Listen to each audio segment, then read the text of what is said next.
मैं जिगर दोषी साहब आपके पास आ रहा हूं। गुजरात में अभी आप एक अभूतपूर्व सफलता मिली है बीजेपी को, बीजेपी उससे उत्साहित भी है, लेकिन उस जीत का मजा कहीं से हिमाचल प्रदेश ने खराब किया। वो किरकिरी जैसे होता है ना, बहुत अच्छे खाने के साथ कुछ दांत में कंकड़ भी आ गया। मैं स्पेसिफिकली ये बात आपसे इसलिए पूछ रहा हूं कि शायद गुजरात में उस तरह का गठबंधन की राजनीति कभी नहीं हुई। वो एक सरकार आई या दूसरी सरकार आई, बीच में वो जब जनता पार्टी की सरकार थी उस समय कुछ 2 4 5 10 साल आप कह सकते हैं गठबंधन की बात थी, बाकी तो प्लेन। आप लोग बिल्कुल क्लियर हैं या तो इसको। लेकिन इधर क्या हो रहा है कि इन सब जो पार्टी जो इसकी लीडरशिप लेना चाहती हैं, उनकी समस्या अपना लोकल स्टेट है, जैसा ब्रजेश जी ने कहा। हम लोग केवल अभी केसीआर तक अगर रिस्ट्रिक्ट रखें, तो मैं दर्शकों को एक बात बता दूं जो थोड़ा ज्यादा क्लियर हो जाएगा। लोकसभा इलेक्शन में केसीआर साहब की 9 सीटें आई थी और उनको 41% वोट मिला था। बीजेपी की 4 सीटें आई थी और उनको करीब 20% वोट मिला था। कांग्रेस की आई 3 सीट थी लेकिन उनको वोट मिला था 30%। ये मैं इसलिए बता रहा हूं कि वहां ऑन ग्राउंड अभी तेलंगाना में लोकसभा इलेक्शन से पहले उनके विधानसभा चुनाव हैं और इसकी वजह से वो थोड़ा मुश्किल में है। नीतीश कुमार और ममता बनर्जी की एडवांटेज ये है, हालांकि नीतीश कुमार को तो कोई दिक्कत नहीं, वो तो गठबंधन में पार्ट एंड पार्सल है, ऑलरेडी सरकार चला रहे हैं। ममता जी को थोड़ी एडवांटेज ये है कि उनके यहाँ स्टेट इलेक्शन लोकसभा के बाद है। तो जिगर साहब, दोषी साहब आपसे सिर्फ ये पूछ रहे हैं कि अब एक मुश्किल हालात है, तो आपको क्या लगता है कि प्री पोल अलायंस मुश्किल है, पोस्ट पोल में कुछ देखा जाएगा जो जिसकी शक्ति, या प्री पोल अलायंस की भी संभावना है? सर देखिए, आपने जो बात बताया उसको अगर हम लोकसभा चुनाव के मद्देनजर देखें तो मेरे ख्याल से प्री पोल अलायंस में शायद थोड़ी मुश्किलें जरूर है। उसके बहुत स्पष्ट कारण है, जैसे ब्रिजेश जी ने भी बताया, और बहुत सारी बातें हमेशा चलती रहती है, चाहे केसीआर हो या नीतीश जी हो या उन सबके ऐसे क्षेत्रीय दलों में उनकी पकड़ बहुत है। जैसे 41% आपने भी वोट शेयर बताया, तो उसमें कोई दो राय नहीं है, वो अपने अपने क्षेत्रों में जमे हुए हैं। पर जहां तक पूरी ओवरऑल अगर भारतवर्ष की बात करें तो मेरे ख्याल से सिर्फ क्षेत्रीय पार्टियां साथ मिलकर कभी भी एक कोई बड़े विपक्ष के बदले, विपक्ष के अलावा हमेशा अपना वजूद खो देती है। ये हमेशा हमने देखा है। पहली बात। दूसरी बात ये भी हमेशा देखा गया है कि विपक्ष की एकजुटता या उनका कोई एक कॉमन मैनिफेस्टो कभी नहीं आ पाता। कहीं ना कहीं कोई ना कोई शर्त या कोई ना कोई बातचीत की वजह से कहीं ना कहीं बात अटक जाती है। तीसरी बात ये भी देखी गई है कि हमेशा एक बहुत बड़ा ईगो क्लैश रहता है हर एक क्षेत्रीय पार्टी के नेताओं के बीच में, क्योंकि हर एक को ये पता है कि अपने अपने क्षेत्रों में वो बहुत बड़े हैं, पर उसके बाहर वो कुछ नहीं कर पा रहे, ना ही नेशनल पार्टी बन पाए। केजरीवाल जी ने अभी ये चमत्कार कर दिया बहुत ही फास्ट, जिसे कहते हैं 10 साल के अंदर अंदर। पर उनकी एक दिक्कत ये भी जरूर है कि अगर हम पूरे लोकसभा क्षेत्रों के आंकड़े देखें हर एक जगह पे, तो यहाँ कोई इनकी एक भी सीट नहीं है। तो मेरे ख्याल से ये दिक्कत वाली बात उनके लिए चुनौती जरूर है कि इतनी बड़ी पार्टी बीजेपी है, उसके सामने ये सब मिलकर कैसे लड़े। अब जैसे जैसे आपने जो सब्जेक्ट का टाइटल दिया है, मुझे ये बहुत स्पष्ट, बहुत ही सही लग रहा है। उसका कारण यही है कि कांग्रेस के बिना मुझे नहीं लगता कि क्षेत्रीय पार्टियों का उद्धार है। अगर केसीआर को आज की तारीख में तेलंगाना में विधानसभा भी जीतनी है तो 41% से जरूर वो जीत सकते हैं। पर अब आगे आने वाले अभी के जो चुनाव है उसमें बीजेपी अपना क्या वेव और किस तरीके से मैनिफेस्टो लाएगी वो देखने वाली बात होगी, क्योंकि उनके हौसले जरूर बुलंद है 156 सीट गुजरात में लेकर। और ओवरऑल जैसा अभी आज की तारीख में चल रहा है, हर जगह विदेशों में भी मोदी जी के नाम की बोलबाला चल रही, तो मेरे ख्याल से वो मीडिया में बहुत माहिर है, हम सब जानते हैं। तो ये सारी चीजें आने वाले समय में होगी। अब वो वहां पर कांग्रेस के साथ कुछ गठबंधन करते हैं तो उनका 20-21% का जो भी वोट शेयर है वो साथ मिला के जाता है, तो विधानसभा के लिए मुझे नहीं लगता कोई ज्यादा उनको दिक्कत आएगी। पर जहां तक लोकसभा की बात है तो ये सारे चेहरे, चाहे केसीआर हो, वाईएसआर और बीजू पटनायक जी का तो आपने जो बोला वो बिल्कुल सही है। केंद्र में जिसकी सरकार है वो उनके साथ है, उनके समर्थक है, वो ज्यादा वो इतना नहीं सोचते। पर केसीआर के साथ साथ चाहे तेजस्वी जी हो, अखिलेश यादव हो, या फिर ममता बनर्जी हो, या फिर स्टालिन हो, तो मेरे ख्याल से ये बहुत ऐसे नेता है जो अपने अपने क्षेत्रों में दबदबा रखते हैं। पर जहां तक पूरी बात आती है तो उनको कांग्रेस के बिना मुझे नहीं लगता उनका कोई उद्धार है। उनको 100% कांग्रेस के साथ जाना पड़ेगा, क्योंकि वही एक ऐसी पार्टी है जो पूरे देश में फैली हुई है। उसका कार्यकर्ता आज की तारीख में भी हर जगह फैला हुआ है, शायद छोटे से गांव या कस्बों में भी कहीं ना कहीं उसके 5-10-15 कार्यकर्ता भी हमको मिल जाएंगे। तो मेरे ख्याल से ये पूरा ओवरऑल अगर हो तभी जाके कुछ ये परसेप्शन बन सकता है प्री पोल अलायंस का। बाकी फिर मेरे ख्याल से पोस्ट पोल अलायंस ही ज्यादातर हो सकता है कि किसकी कितनी सीटें आती है और कौन कितना दमखम वाला निकला इलेक्शन के बाद। उसके बाद ही मेरे ख्याल से आंकड़ों पर ही सब कुछ निर्भर करता है हमारे देश की राजनीति में। मेरे ख्याल से यही होना चाहिए। जी जी जी जी। मैं एक और, जिगर भाई, आपके साथ एक और डेटा क्या शेयर कर लूं। मैं इसलिए ये बातें बोल रहा हूं कि कभी कभी परसेप्शन की भी बात है, जैसा ब्रिजेश जी ने कहा। देश के जो 28 राज्य और 8 केंद्र शासित प्रदेश हैं, उसमें से 4 ऐसे राज्य और केंद्र शासित प्रदेश हैं जहां पे कांग्रेस ना 1 नंबर पे थी ना 2 नंबर पे थी, और इसके उलट बीजेपी 7 ऐसी जगह है जहां पे वो ना 1 नंबर पे थी ना 2 नंबर पे थी। अब मैं बात आ रहा हूं, ब्रिजेश जी जो ये कह रहे हैं कि ये मैं भी मानता हूं कि भाई जब तक आपके पास सीटें नहीं है, आपके पास वोट परसेंटेज कुछ हो, उसका कोई मतलब नहीं है। लेकिन आम आदमी पार्टी को कुल 24 लाख वोट मिले थे केवल पिछली बार 2024 या 25 लाख 2019 के इलेक्शन में। इस समय लोकसभा में 0 सीट है और हम उनको कंटेंडर मान रहे हैं प्राइम मिनिस्टर का। तो अगर ये परसेप्शन 0 सीट और 24 लाख वोट के साथ बन सकता है, तो 12 करोड़ वोट, 53 सीटें, 208 के बाद सेकंड होने के बाद भी मैं इसको बिल्कुल कांग्रेस की असफलता मानता हूं कि वो इस परसेप्शन को पुश नहीं कर पा रही है। तो जो मेरा आपसे प्रश्न है जिगर दोषी साहब, कि एक हमारे दर्शक ने कहा है कि केवल 3 स्टेट में काम हो जाएगा। उसने लिखा है कांग्रेस को कुछ करना जरूरत नहीं है, महाराष्ट्र, बिहार, कर्नाटक में काम हो जाएगा। अजर साहब हैं कोई, उन्होंने कहा है महाराष्ट्र में 48, बिहार में 40, कर्नाटक में 28, कुल 116 सीट में आज की तारीख में कांग्रेस की 3 सीट है, हर स्टेट से एक एक सीट है। तो सही बात यह है कि अगर कांग्रेस को सरकार केंद्र में बनानी है तो उसको इन 3 स्टेट में वो ठीक कर ले, उसका काम हो जाएगा। तो वो मुझे लगता है कि वो साहब गलत नहीं कर रहे हैं। 116 में आपकी 3 सीटें हैं, तीनों स्टेट में आपको करना है। तो जिगर दोषी साहब, ये भी जरा मैं समझना चाहूंगा कि ये जो परसेंटेज का मामला है वो, और सीट, ये सब चीजें हैं, लेकिन एक पॉपुलर वोट की भी बात होती है। उसको आप कैसे देख रहे हैं कि कांग्रेस का इन तीनों राज्यों में आने वाले समय में कुछ संभावना है कि नहीं है? बिल्कुल, बिल्कुल सर। देखिए जो आपने अभी लास्ट में बात बताया ना वो बहुत मायने रखता है। मैं हमेशा इसको देखता हूँ पॉपुलर वोट्स। अब पॉपुलर वोट्स का जहाँ तक बात है ना तो वो हमेशा कोई ना कोई चेहरे के बनाम आता है या फिर आपने कोई नैरेटिव चला दिया उसके ऊपर आता है। अब वो करने में कांग्रेस कई बार असफल रहती है। वो जनरलाइज़ बहुत सारे मुद्दों लेकर चलती है। जो सारे मुद्दे होते हैं देश हित के होते हैं, चाहे किसानों के हो या व्यापारियों के या शिक्षा के हो या बहुत सारी स्कीम्स वगैरह वो लाती है। मेरे ख्याल से पिछली बार भी हमने देखा था न्याय स्कीम करके उन्होंने एक लॉन्च किया था।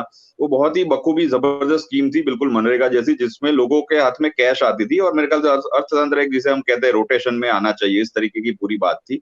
पर वो समझाने में असफल रहे। अब ये जो पूरी हम सीट और परसेंटेज की बात करते हैं ना, तो जो भी दर्शक मित्र ने लिखा है वो बिल्कुल सही है कि ऐसे 3 या 4 स्टेट है जहाँ पर वो मेहनत करेंगे तो एक जो आपने बताया कि 125 से 150 का अगर आंकड़ा आता है, तो मेरे ख्याल से वो गेम में वापस आ जाएगी।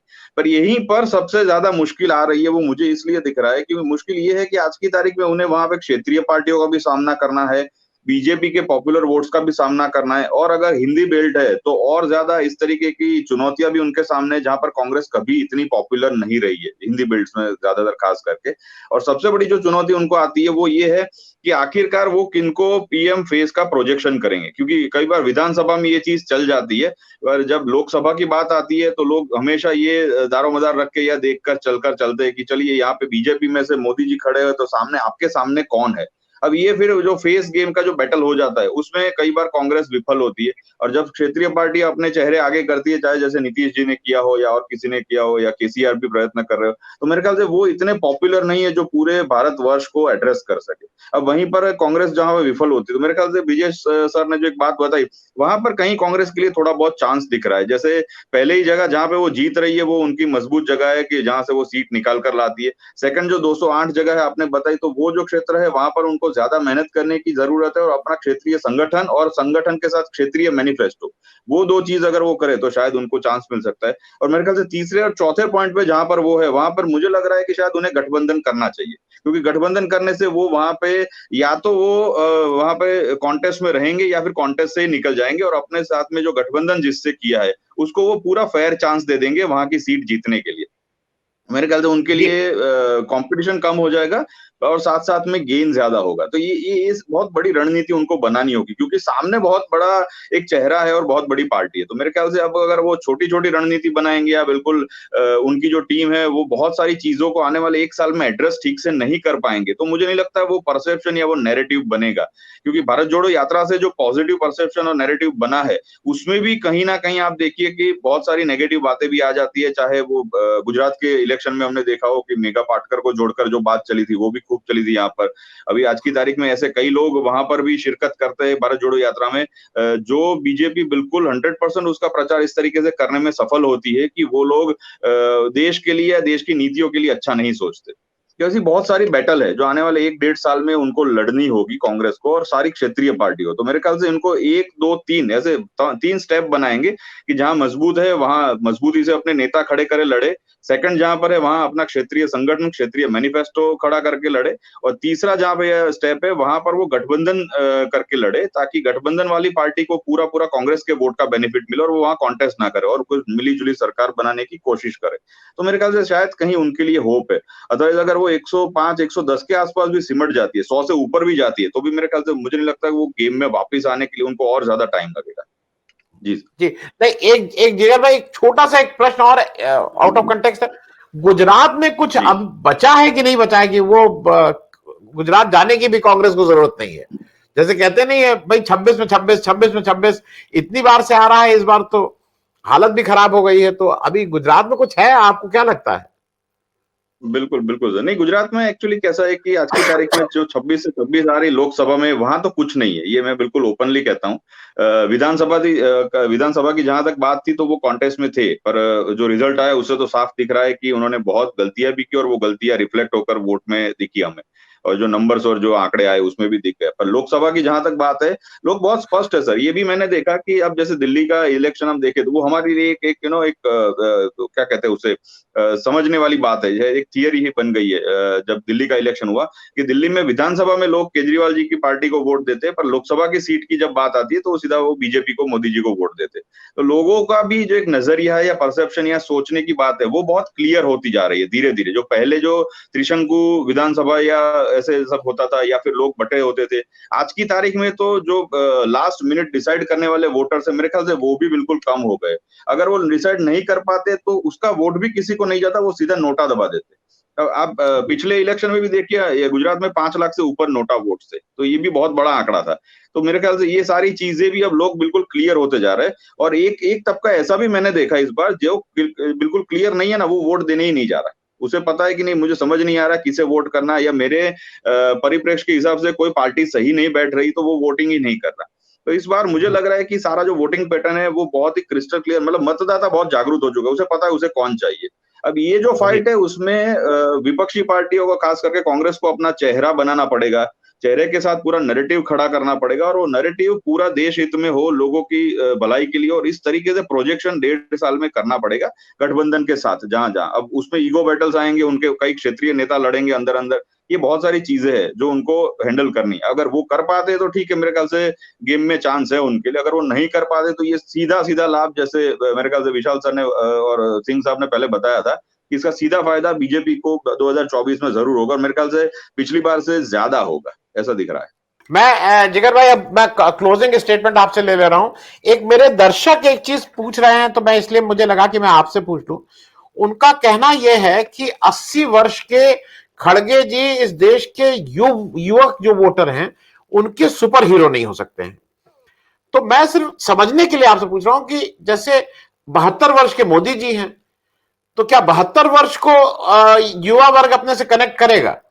या आज की तारीख में जो युवा वर्ग है वो, मैं स्पेसिफिक नाम के साथ, वो राहुल गांधी से ज्यादा अपने को कनेक्ट कर रहा है बनिस्पत, अगर एज फैक्टर है तो। बाकी में नहीं, बीजेपी के पार्टी के प्रति हो सकता है लोगों का वो पार्टी, क्योंकि हिंदू पार्टी है, मुसलमानों को मार भगाएंगे, हिंदू राष्ट्र बनाएंगे, वंदे मातरम गाएंगे, एक झंडा लगाएंगे, वो सब ठीक है, उसलिए तो अट्रैक्ट हो सकता है। लेकिन जहां तक नेता के कनेक्ट होने की बात है, आपको क्या लग रहा है कि राहुल गांधी में ज्यादा वो क्षमता है युवाओं से कनेक्ट होने की बनिस्पत जो खड़गे जी हो या नरेंद्र मोदी हो?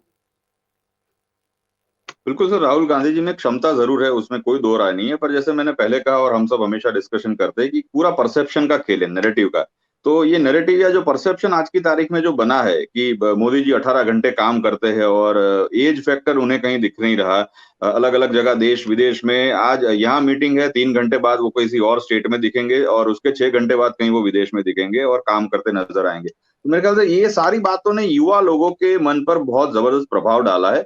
और हालांकि प्रचार प्रसार भी खूब जबरदस्त उसी तरीके से हुआ है, उसी डायरेक्शन में हुआ है, तो लोग उसको एज के फैक्टर से कनेक्ट नहीं करते, इसलिए मोदी जी ज्यादा पॉपुलर है, पहली बात।